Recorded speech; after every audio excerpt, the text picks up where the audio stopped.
prazer, obrigado, agradeço todos os presentes.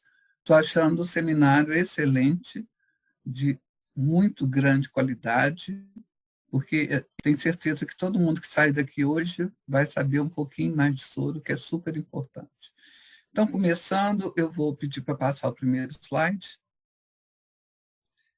Bom, o soro no Brasil, a regulamentação dele demorou muito. Eu vou fazer um histórico aqui, porque eu acho que a maioria do pessoal não sabe disso. O RISPOA antigo, ele só começou a vigorar em 2017. E o RISPOA novo, né, o RISPOA antigo, ele valeu até 2017. E ele não previa soro para consumo humano. Ele previa soro só para alimentação humana. Então, vocês veem que quem usava soro usava de uma maneira errada, porque não estava permitido pela lei maior, o decreto, né, que é o RISPOA. E o que tinha de informação sobre soro era apenas um IN 85, de 1985, que só fazia uma classificação, falava um pouco sobre temperatura, estocagem e quase nada sobre tecnologia. Próximo.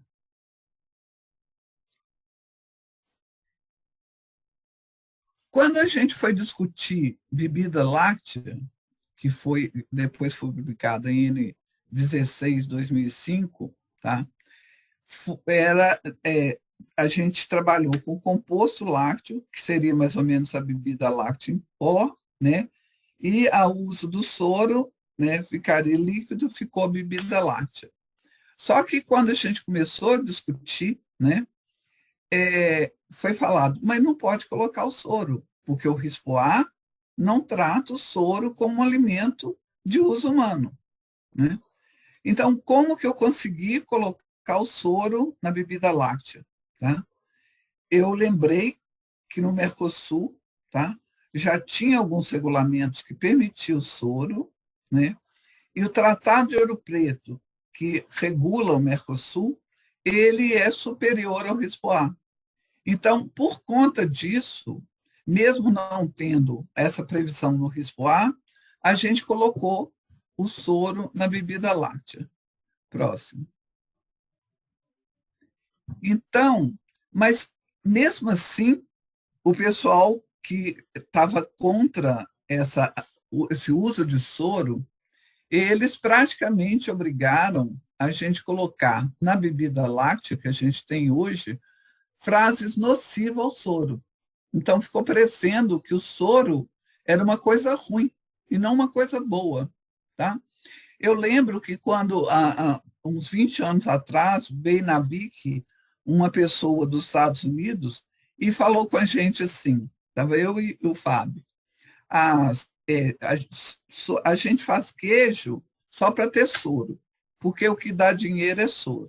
Nós olhamos um assim para o outro e falamos assim, coitado, bonzinho, mas mentiroso, né?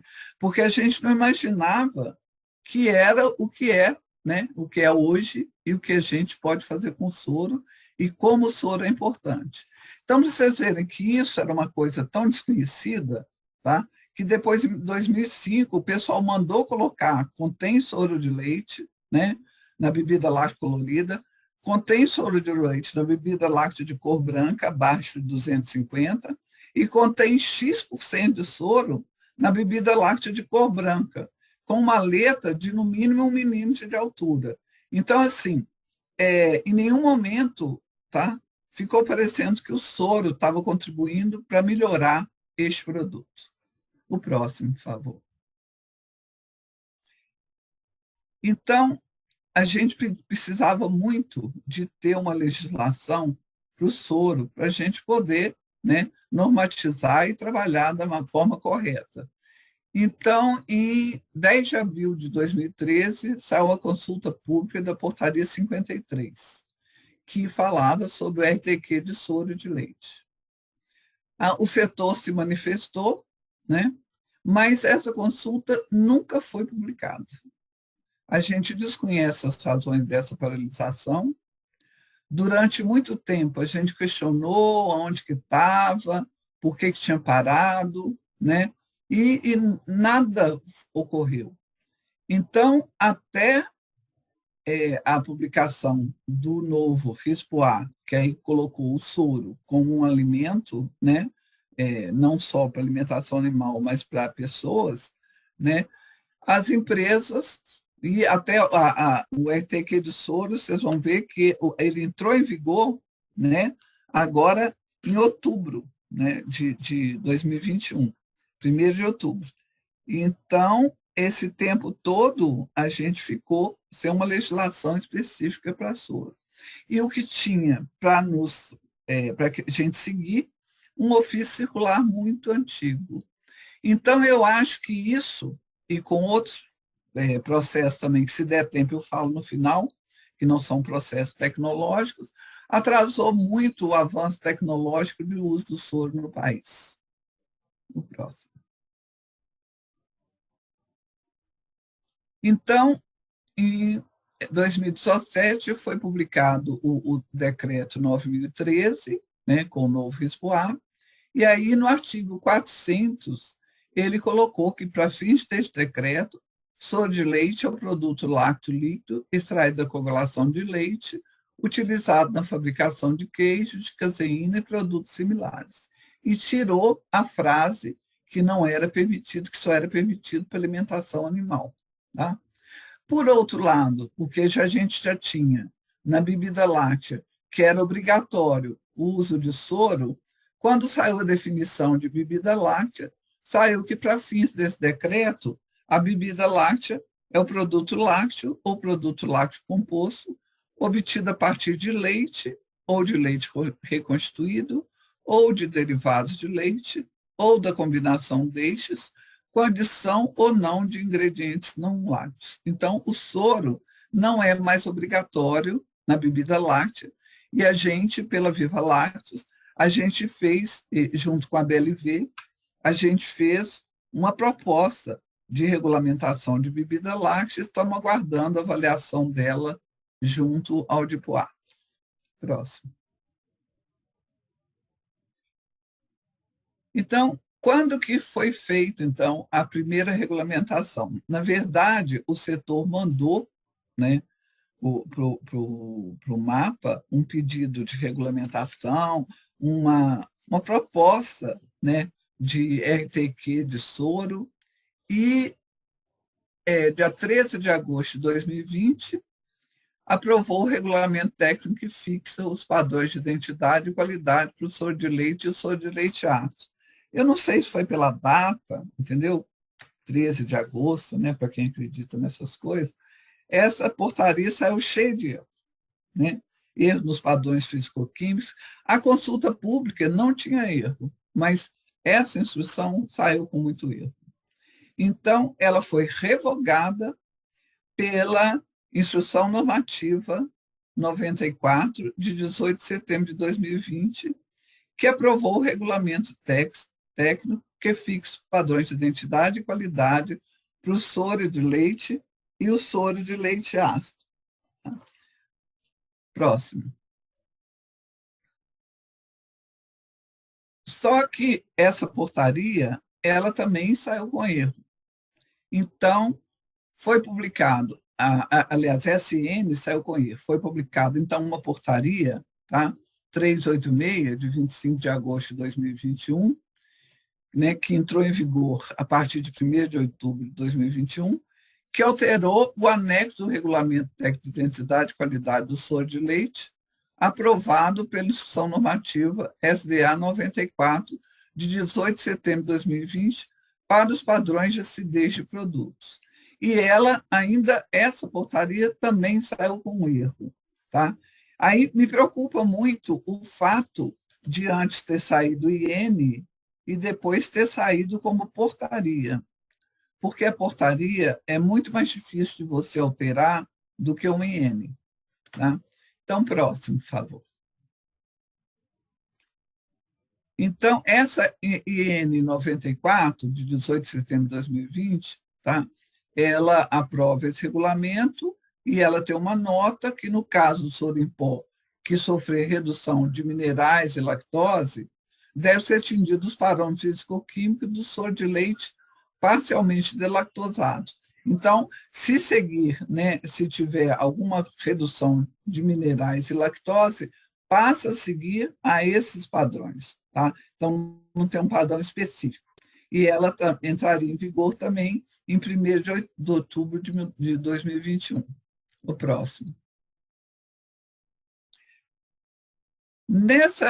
Agora, o mapa, quando ele está fazendo qualquer legislação, qualquer RTQ, ele coloca essa frase, que é permitido o uso de aditivos e coadjuvantes de tecnologia autorizados em legislação específica. Então, a gente está discutindo no Mercosul uma série de aditivos, a gente já finalizou para leite em pó e cremes em pó, já finalizou para leite fermentado, para queijos, né? E então a gente isso vai servir para os produtos que se encaixam nisso. Mas o soro não é um produto que a gente tenha uma legislação, um RTM Mercosul, né? Então, o que a gente vai fazer? A gente vai encaminhar sugestões à Anvisa, tá? E, assim, às vezes eu tenho recebido alguns pedidos de empresas que têm equipamento, que vendem equipamento, que falam, olha, na hora de secar soro ácido, a gente tem problema, porque a gente não pode usar, por exemplo, ácido cítrico, isso é importante. Então, assim, quem tiver alguma coisa depois que acha necessário, né, o pessoal daqui da Inova Leite vai poder nos ajudar a gente fazer essa lista depois. A próxima. Então, quais foram as características sensoriais que essa instrução normativa colocou? A consistência pode ser líquido, viscoso ou em pó. A coloração branca, amarelada ou esverdeada, né? Quando de consistência líquida ou concentrada. E branca, creme, quando em pó. O odor e sabor ligeiramente adocicado, salgado, ligeiramente ácido, no caso do leite ácido. Próximo. Bom, a denominação de venda, a classificação, foi feita quanto ao processo e quanto ao teor de sais minerais. Tá? Então, começa com soro de leite refrigerado, o soro de leite ácido refrigerado, soro de leite termizado, soro de leite ácido termizado, soro de leite pasteurizado, depois soro de leite ácido pasteurizado, depois soro de leite concentrado, soro de leite ácido concentrado, soro de leite concentrado parcialmente desmineralizado, quer dizer, com aí já começa quanto aos sais. Soro de leite concentrado desmineralizado, soro de leite em pó, soro de leite ácido em pó, soro de leite parcialmente desmineralizado e soro de leite em pó desmineralizado. Então, nós temos todos esses produtos. O que a gente acha difícil? O próximo, por favor. Aqui ainda tem que, no caso de soro de leite com redução de lactose, deve constar a expressão parcialmente delactosado ao final da denominação de venda do produto. O próximo. E o que a gente preocupa? Como tem aquela classificação, aqueles nomes imensos, né? Soro de leite parcialmente delactosado, desmineralizado, etc., a gente pediu, né, lá para o mapa que pudesse haver uma simplificação da denominação do soro quando ele é utilizado como ingrediente em produtos acabados. É a mesma coisa que a gente faz para o leite, né? A gente usa uma forma resumida. Então, a gente propôs a seguinte denominação na lista de ingredientes, que quando você coloca, por exemplo, num produto, que você coloca uma bebida láctea, que você coloca soro de leite, que você não precisa colocar que seja mineralizado, delactosado, etc. Colocar soro de leite. No caso de soro de leite em pó, colocar só no soro de leite em pó. Ou então o soro né, reconstruído ou não. Quando você usa reconstruído, você tem que reconstruir para o que era o soro fluido. tá? Porque senão o mapa não aceita essa palavra reconstituído. O próximo.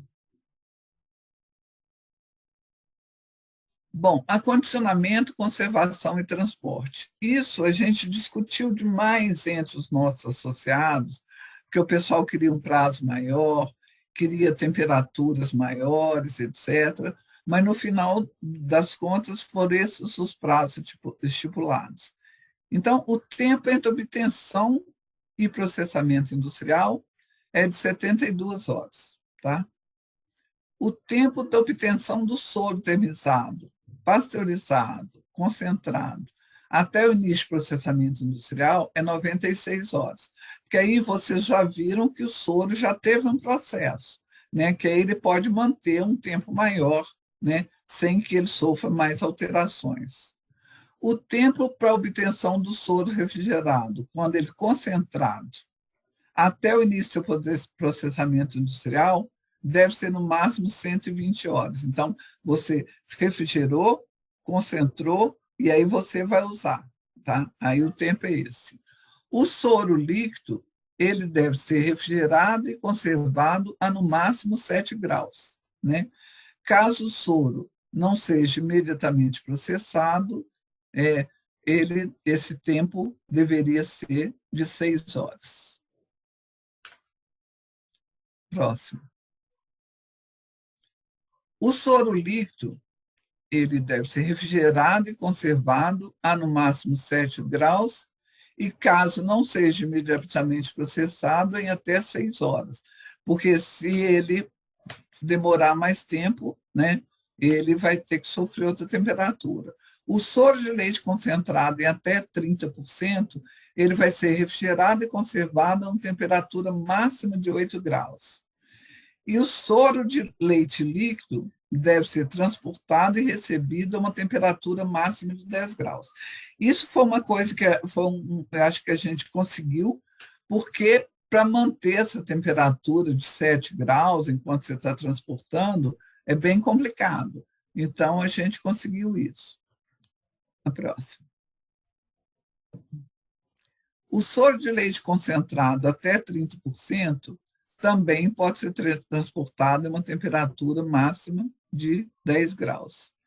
E o leite concentrado acima de 30% de sólidos totais ficou uma temperatura que mantém a qualidade do produto. Isso também ficou bom, porque quem trabalha com produto concentrado sabe a dificuldade de você manter uma temperatura mais baixa para esse produto, por causa da viscosidade dele. Tá? Então, isso também foi um ganho do setor. No próximo. Bom, então, quais as características físico-químicas do soro de leite em pó que saiu na Instrução Normativa 94? Né? Para o soro de leite em pó, lactose mínimo 61, olha aqui, que aqui está mínimo 61, nós vamos ver que depois sai coisa errada. Proteína mínimo 10, houve um pedido para que isso fosse um pouco menor, mas a gente não conseguiu. Para o soro de leite ácido, 7. A umidade, no máximo 5, para o soro de leite em pó, e o soro de leite ácido até 4,5. Cinzas, máximo 9,5. E para o soro de leite ácido, máximo 15. Acidez em gramas por cento, máximo 0,35, mínimo 0,35, e o pH de solução a 10%, mínimo 5,1 e máximo 5,1. Isso deu muita reclamação, tá? Por causa dessa acidez e desse pH. Então, nós vamos ver que a outra portaria que saiu, ela excluiu esses itens. Mas vamos continuar no próximo. E aí, como essa SN 90, ela teve algumas alterações ainda. O valor para soro em pó parcialmente delactosado e o teor de cinza para o soro de leite em pó delactosado também saiu errado. E eu acabei de comentar que tiveram problemas sobre esse pH e acidez, né? Então, essa portaria, ela alterou o anexo da IN 94 para os padrões de acidez de produto. Então, a Instrução Normativa 94, de 18 de setembro, ela passa a vigorar com as seguintes alterações. O pH para soro de leite deve ficar entre 6 e 6,8. E para soro de leite ácido, menos de 6. E acidez de 0,08 a 0,14. O próximo. E aqui as coisas que saíram, né, diferente na IN 94. E aí elas foram alteradas por essa portaria. Aqui a lactose continua a mesma, a proteína a mesma, a umidade a mesma, a cinza o máximo, mas olha essa acidez, tá? Ela passou de 0,08 para 0,14. E para soro de leite ácido não foi mudado. E o pH, a solução 10%, passou para 6, 6,8 e do soro ácido para menos de 6. Então, vocês veem que até então, né, a gente estava fazendo, quem estava querendo atender a essas determinações, não estava conseguindo por causa dessa acidez e do pH. Por isso é que teve que sair uma outra portaria corrigindo. Próximo. Parâmetros físico-químicos, soro de leite em pó, né? Agora, pela a tabela 2, que foi alterada na portaria 386, então mudou o que estava na 94, né? Então, a lactose está a mesma coisa, proteína, a mesma coisa, umidade, a mesma coisa. E cinzas mudou, tá? Ficou de 9,5 a 15. Isso também, até o pessoal da Inova Leite, no início, falou, nossa, professora, da maneira que está essas cinzas, ninguém vai conseguir trabalhar com isso. Então, a gente teve que pedir para alterar. A próxima. A tabela 3, também da IN, foi mudada e os parâmetros físico-químicos do soro de leite em pó parcialmente desmineralizado, o soro de leite em pó desmineralizado e o soro de leite em pó delactosado passaram a ter o seguinte. Então, infelizmente, ela ainda saiu com erro. Tá? Então, para o soro de leite em pó parcialmente desmineralizado, a lactose está ok. Para o soro de leite em pó desmineralizado, está ok. E para o soro de leite em pó delactosado, saiu o máximo e deveria ser o mínimo. Tá? Proteína láctea para o soro de leite em pó parcialmente desmineralizado, 10. Por soro de leite em pó desmineralizado, 7, e por soro de leite em pó delactosado, mínimo 18. A umidade para o soro de leite parcialmente desmineralizado, 4, para o soro de leite em pó desmineralizado, 4,5, e soro de leite em pó delactosado, 5.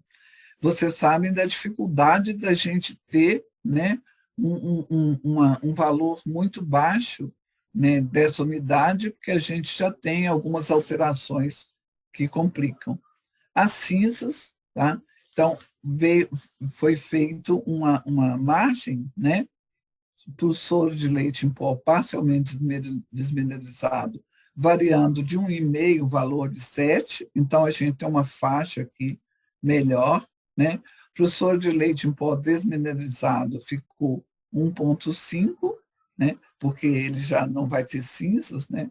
E para o soro de leite em pó delactosado, no máximo 22. E o pH da solução a 10% é o mesmo para os 3 tipos de soro. O próximo. E aqui os critérios microbiológicos. Então, nós temos aeróbios mesófilos.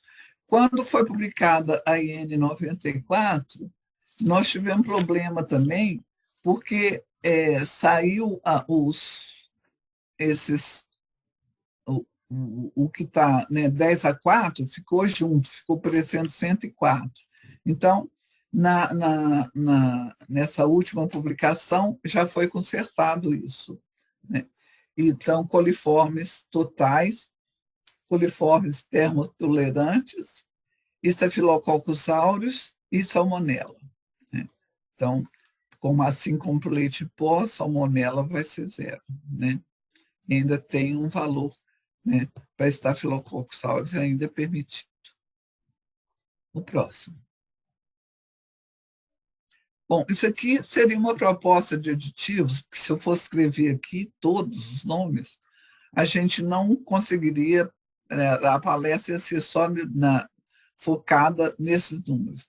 Como isso aqui vai para vocês, né? Depois eu vou colocar a palestra disponibilizada para quem quiser ver, né?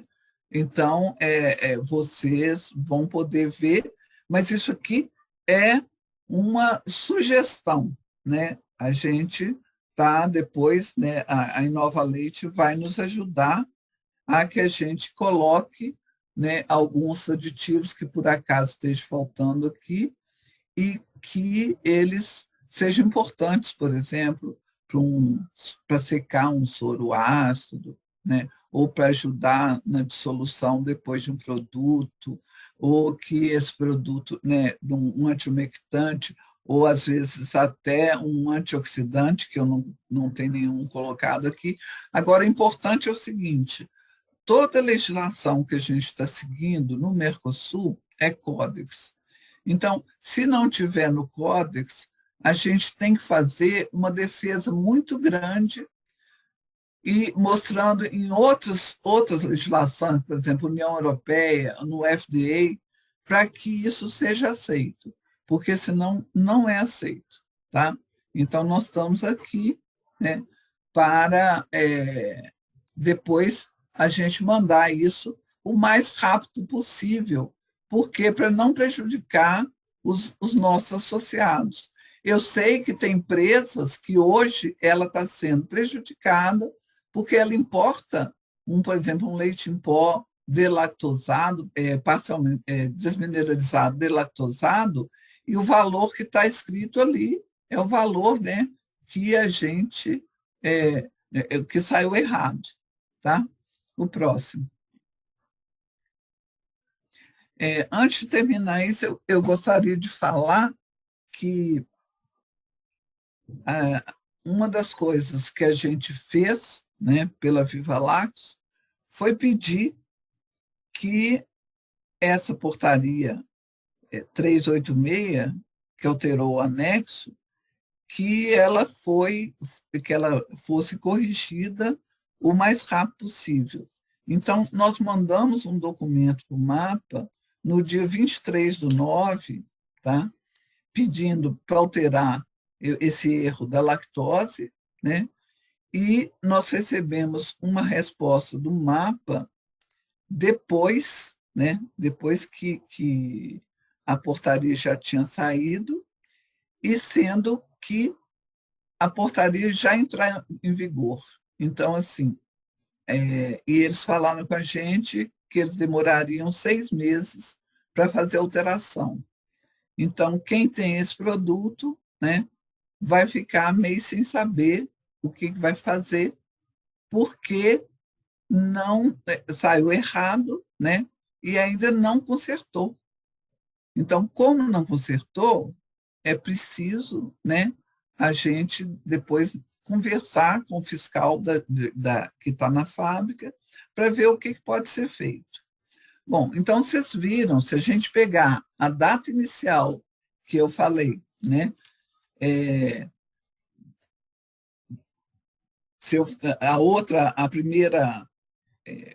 a primeira consulta pública que teve de soro, eu nem contei, né?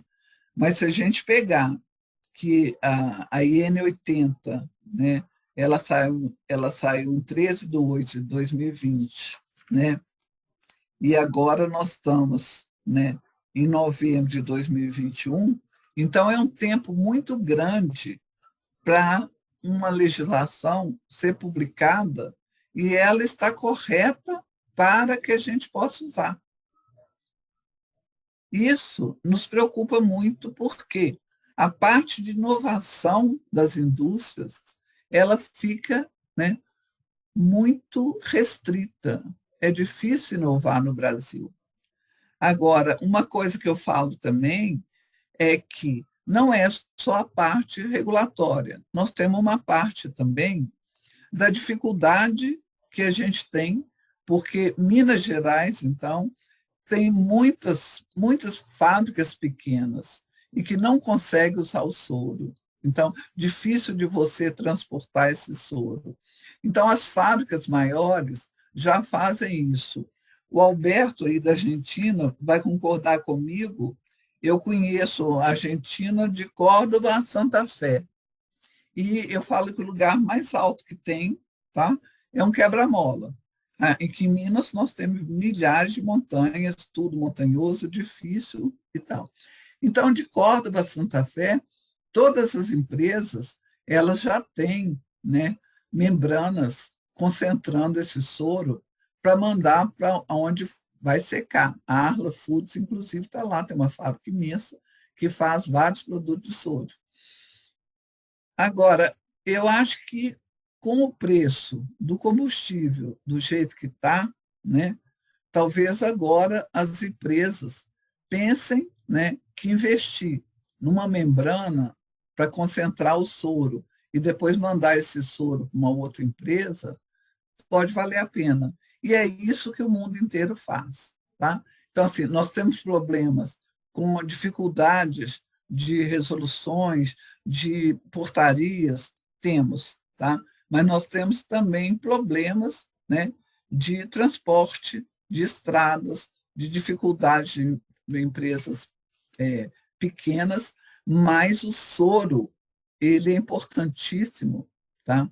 Ele dá muito dinheiro para várias fábricas. Então, assim, as indústrias que querem progredir, que querem ir para frente, não tem jeito de você não usar soro. Inclusive, né, cada vez mais o soro está sendo considerado importante. E hoje é difícil um nutricionista que não indique para quem vá nele e está fazendo exercício, né, que ele tome alguma coisa com o que eles chamam de whey, né? E aí, então, assim, o soro já está na moda, vamos rezar para sair, acabar esse problema com a legislação e que a gente possa trabalhar, né, para a gente ter vários produtos no Brasil.